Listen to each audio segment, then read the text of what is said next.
Cara makan sayur bersama putri kecil. Putri kecil tinggal di sebuah istana besar dengan banyak menara. Putri kecil punya banyak teman untuk bermain bersama-sama, mulai dari ibu pelayan sampai Pak Perdana Menteri. Tapi petualangan terbaik putri kecil adalah saat bersama boneka beruangnya bernama Gilbert dan dua binatang peliharaannya, yaitu Scrooge dan Puss. Petualangan apa yang akan dialami oleh putri kecil selanjutnya? Putri kecil siang itu lari ke dapur. Aduh, waktunya makan siang. Aku lapar. Tapi tap. Pak Koki sedang mengiris makanan dengan sangat cepat. Mungkin aku akan memakan pasta atau kentang, pikir putri kecil. Pokoknya makanan yang sangat enak. Pak Koki dengan bangga menjanjikan sepiring sayuran pada putri kecil. Ini dia, kata Pak Koki. Ih, kata putri kecil, menusuk sepotong tomat dengan garpunya. Apa ini? Pak Koki mengendus makanannya. Ini sayuran sehat dan sangat lezat, kata koki istana. Wih, guna putri kecil. Mau pakai mayones? Usul Pak Koki sambil menuju kulkas. Putri kecil mendapat kesempatan. Secepat kilat dia membuang sayuran itu ke pangkuannya. Ketika Pak Koki kembali ke meja makan, dia sangat terkejut. Mana sayurannya? Sudah habis, kata putri kecil sambil tersenyum. Bolehkah aku minta puding sekarang juga? Katanya. Putri kecil mengambil pudingnya dan lari keluar, sehingga sayurannya yang dibuang di pangkuannya berjatuhan, berceceran. Menjijikan, kata putri kecil. Apalagi tomat itu, katanya.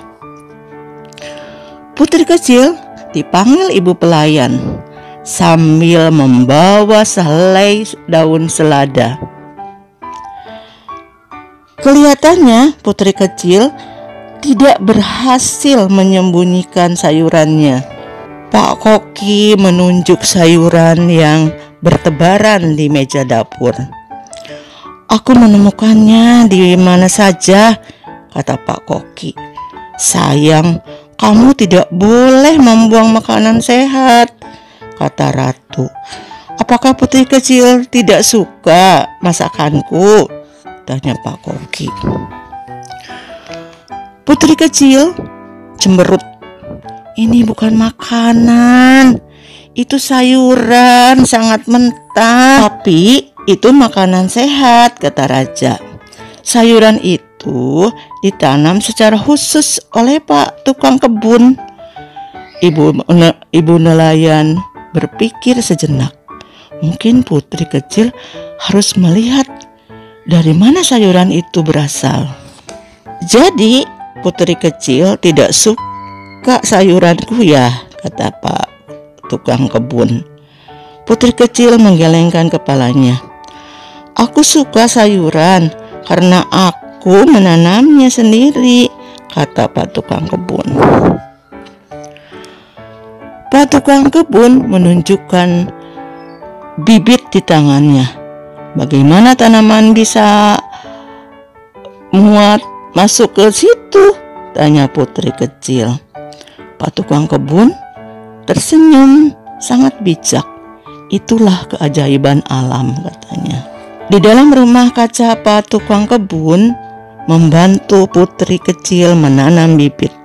Putri kecil memasukkan segenggam tanah ke dalam pot berisi Bibit, lalu apa yang harus kulakukan?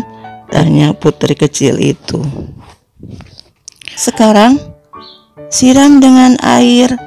Pak tukang kebun tertawa ketika air menciprati kemana-mana. Dan tunggulah, katanya. Putri kecil duduk di sebelah potnya lama sekali, tapi tidak ada tanaman yang tumbuh. Tanaman butuh waktu lama untuk tumbuh, pikirnya sebelum tidur. Setelah seminggu menunggu, putri kecil hampir menyerah. Kurasa bibitnya kosong, katanya pada ibu pelayan. Lalu pada suatu pagi akhirnya muncul tunas tanaman. Hore! Seru putri kecil. Tanamanku tumbuh. Dia sangat gembira. Pak tukang kebun dipanggil untuk melihat tunas kecil hijau itu. Sangat bagus sekali, katanya. Putri kecil tidak menjawab. Dia terlalu sibuk memeluk potnya. Tunas kecil itu dengan cepat tumbuh menjadi tanaman tomat yang besar. Putri kecil bergegas melihatnya setiap pagi. Aku suka tomat sekarang, tapi hanya untuk diajak bermain, katanya. Putri kecil berteman baik dengan tanaman tomatnya.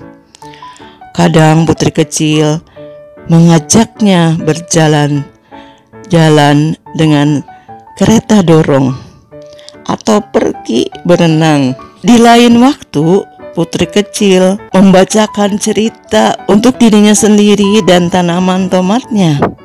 Cerita kesukaannya adalah kisah seorang putri dan sebutir kacang. Putri kecil juga kadang mengajak tanaman tomatnya menari dan bersantai. Sebelum makan siang, putri kecil datang ke rumah kaca untuk menyapu tanamannya. Cah! Seru putri kecil. Pak Koki ada di dalam rumah kaca.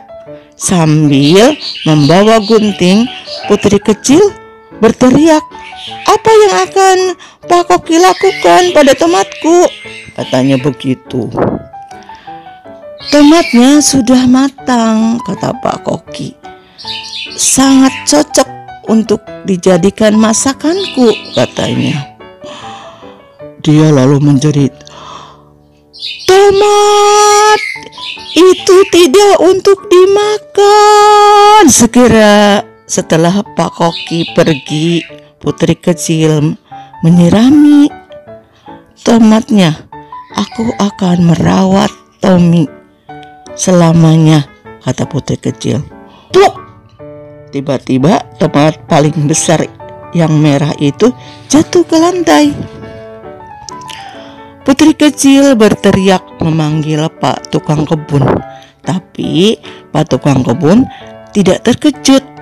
Tomat itu sudah terlalu matang sehingga jatuh sendiri. Dia menjelaskannya. Putri kecil mencoba mengganjal Tommy dengan sebuah bantal yang sangat nyaman di istana. Pluk! Percuma saja. 2 buah tomat jatuh ke tangan putri kecil. "Putri," panggil ratu sambil berdiri di pintu. "Jangan membuang makanan," kata ratu. Pak Koki maju dan dengan hati-hati mengambil tomat itu. "Terima kasih," kata Pak Koki. Putri kecil mengangguk, sangat sedih. Dia minta dipeluk. Saatnya makan malam. Pak Koki membawa sepiring sayuran dengan gembira. "Ini untukmu, putri kecil," kata Pak Koki. "Tomatnya sangat segar sekali." Putri kecil menutup mukanya dengan tangan. Sementara itu, raja dan ratu mulai makan. "Oh, ini tomat paling lezat yang pernah ayah makan," seru raja. "Putri kecilku sangatlah pintar sekali." Putri kecil tidak lagi menutup mukanya. "Kamu merawat tanaman itu dengan baik sekali, sehingga tomatnya menjadi sangat lezat," kata ratu. "Ini hadiah untukmu," katanya. Putri kecil sulit menolak hadiah. Dia mencoba mencicipi sepotong tomat. Enak. Tiba-tiba dia melihat butiran kecil di piringnya. "Itu bibitnya," kata raja. "Bibit!" Putri kecil berteriak senang. "Aku bisa menanam lebih banyak lagi tomatnya. Sekarang semua orang bisa menikmatinya." Nah, mulai dari saat itu putri kecil suka makanan yang berupa sayuran. Dia sangat senang menanam tomat sebanyak-banyaknya.